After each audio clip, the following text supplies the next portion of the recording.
Hello दोस्तों, कैसे हो आप सब। स्वागत है आपके अपने चैनल सिविल साइट वर्क में। आज जो मैं टॉपिक लेकर आया हूँ आपके लिए वो है क्यूब फिलिंग पे।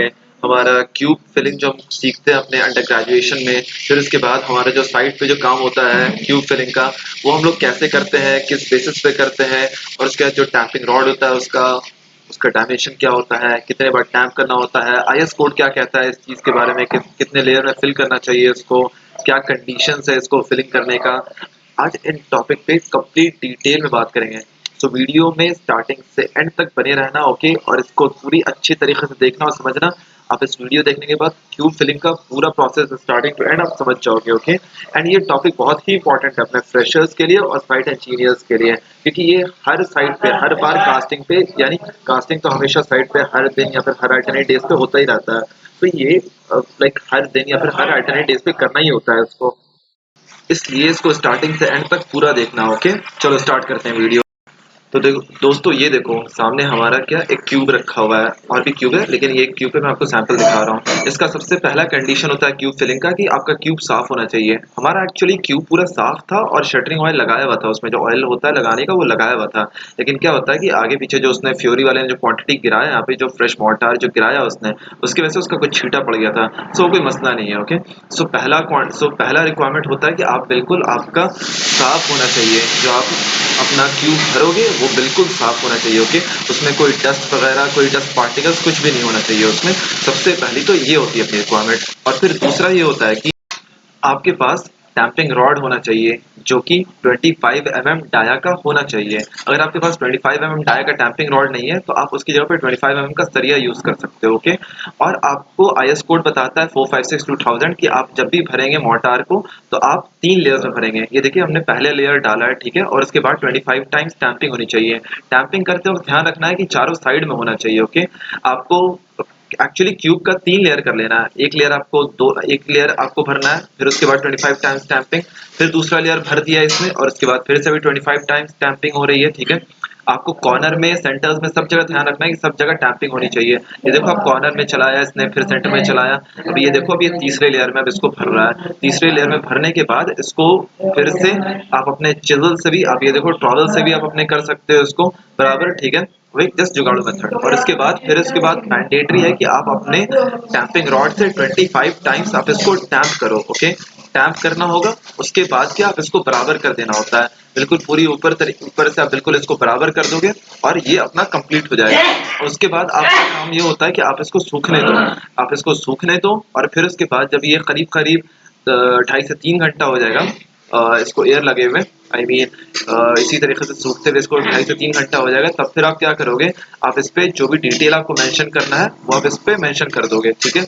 वो आप एक बाइंडिंग वायर से या फिर किसी भी चीज से आप लेके लिख सकते हो उस पे, किसी भी स्टिक से या फिर किसी से भी आप लिख देना होता है इसमें कि डेट ऑफ कास्टिंग क्या है, कौन से लोकेशन पे हुआ है, कौन सी चीज कास्ट हुई है, सब कुछ उस पे लिख देना होता है। सो ये होता है अपना कंप्लीट प्रोसीजर, ओके।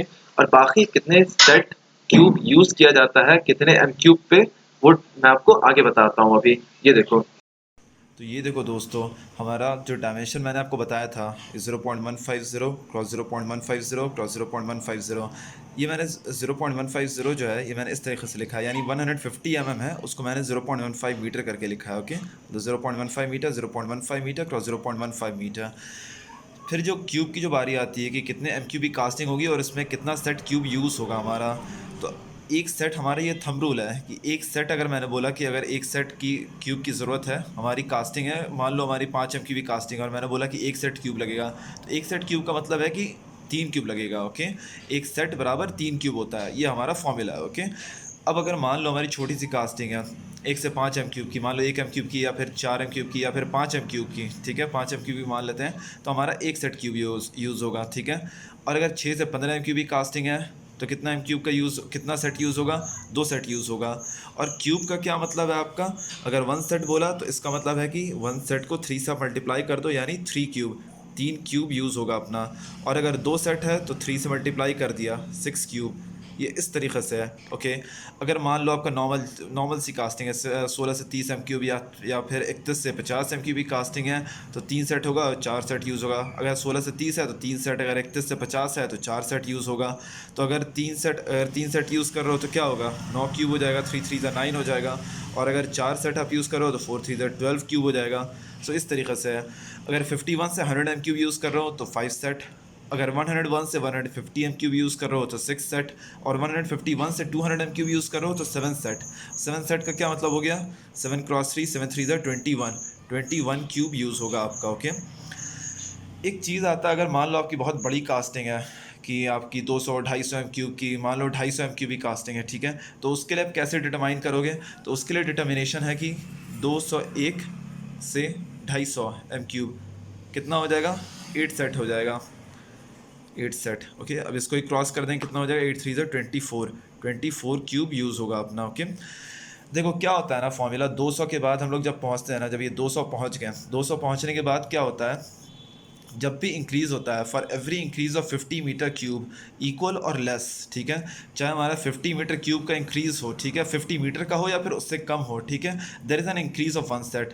देखो मैंने यही एग्जांपल दिया ना, 200 से 200 ख़त्म हुआ यहाँ पे, 201 से शुरू किया और ये 250 या 250 तक, 201 से शुरू हुआ और 250 तक गया। ओके, अब इसके बीच में 201 से लेके 250 में 250 तक, चाहे वो 249 हो या फिर 250 एम क्यूब हो, ओके, हमें 8 सेट यूज़ करना होगा। वो 225 हो या फिर कोई भी नंबर हो, 201 से 250 के बीच में हमें 8 सेट यूज़ करना होगा। सो उसी तरीके से अगर मान लो 250 के ऊपर हमें यूज़ करना है, मान लो 280 एम क्यूब कास्टिंग है, तो क्या रहेगा हमारा, किस तरीके से हम लोग निकालेंगे, अगर 280 एम क्यूब कास्टिंग है तो यहाँ पे कितना है, 250 एम क्यूब के लिए हमारा 8 सेट है, तो 251 से कितना, 300 एम क्यूब के लिए कितना हो जाएगा, 9 सेट हो जाएगा। ओके, 9 सेट हो जाएगा, और 9 क्रॉस 3 कितना हो जाएगा, 9 3 27 क्यूब अपना यूज़ होगा। ओके, सो ये इस तरीके से डिटरमाइन होता है। हर 50 एम क्यूब, जैसे जैसे 50 एम क्यूब बढ़ेगा उसी तरीके से हमारा एक एक सेट बढ़ता जाएगा। ओके, 50 एम क्यूब, ज़रूरी नहीं है कि 50 एम क्यूब होगा तभी, अगर उससे लेस भी होता है, मैंने लिखा ना 50 एम क्यूब इक्वल और less, there is an increase of 1 set. So 50 M cube हो या फिर उससे कम हो, एक सेट तो इंक्रीज़ होगा ही होगा। सो उम्मीद करता हूँ दोस्तों ये आपको वीडियो बहुत ही इन्फॉर्मेटिव लगी होगी। सो इस वीडियो को अपने दोस्तों के साथ ज़रूर से शेयर करो, इस वीडियो को लाइक कर दो। कोई भी प्रॉब्लम हो किसी भी मेरे वीडियो से रिलेटेड, कमेंट सेक्शन में कमेंट करो, मैं इंस्टेंटली उसका जवाब दूंगा और आपका डाउट पूरा का पूरा क्लियर कर दूंगा। और फिर तीसरी चीज़ और सबसे इंपॉर्टेंट चीज़ कि मेरे चैनल को ज़रूर से सब्सक्राइब कर दो सिविल साइट वर्क को, ताकि जो भी प्रैक्टिकल नॉलेज जो मैं लाता हूँ आपके लिए, आप लोग के लिए, वो सबसे पहले उसका अपडेट आपको मिले और आप उस वीडियो को देखो। ओके, चलो अगले वीडियो में मिलते हैं। Thank you.